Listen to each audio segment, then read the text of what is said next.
We set aside a few minutes every Sunday morning to suggest news or trends that seem to be predicted by a literal, futurist reading of the Bible.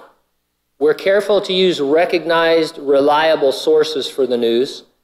That's because there's a lot of sensationalism surrounding unfulfilled Bible prophecy. We don't want to add to it, which would detract from the Word. We're not saying the things we report are the fulfillment of prophecy, only that they're things you'd expect in light of reading the Bible.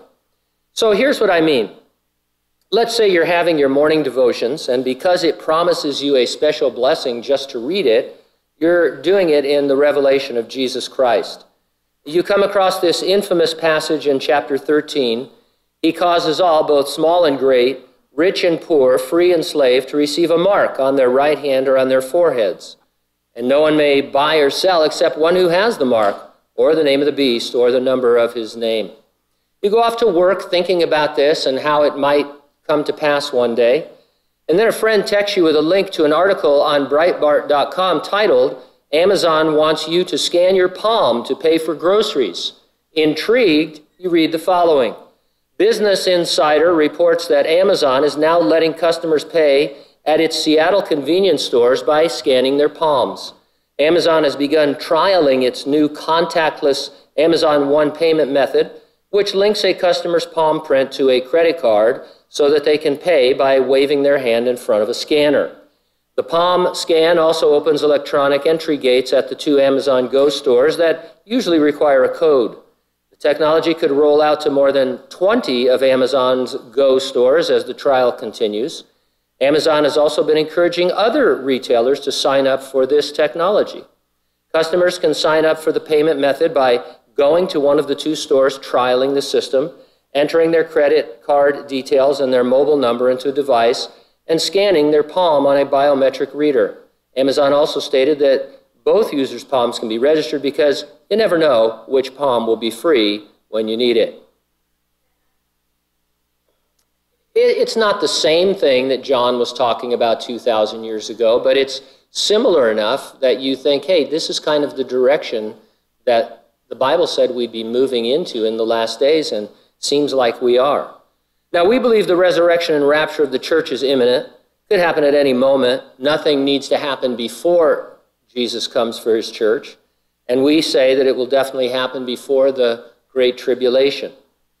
You may not know it, but it is popular today to criticize the imminent rapture of the church.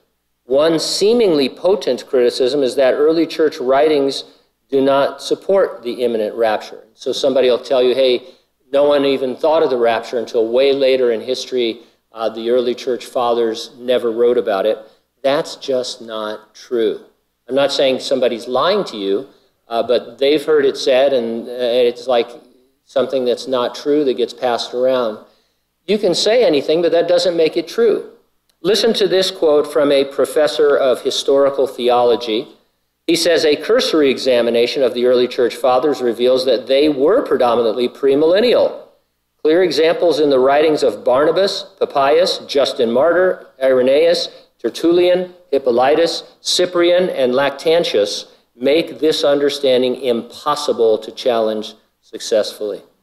I hate to spend any more time on this, but you need to know another popular teaching today is that the revelation of Jesus Christ was written in a genre called apocalyptic literature.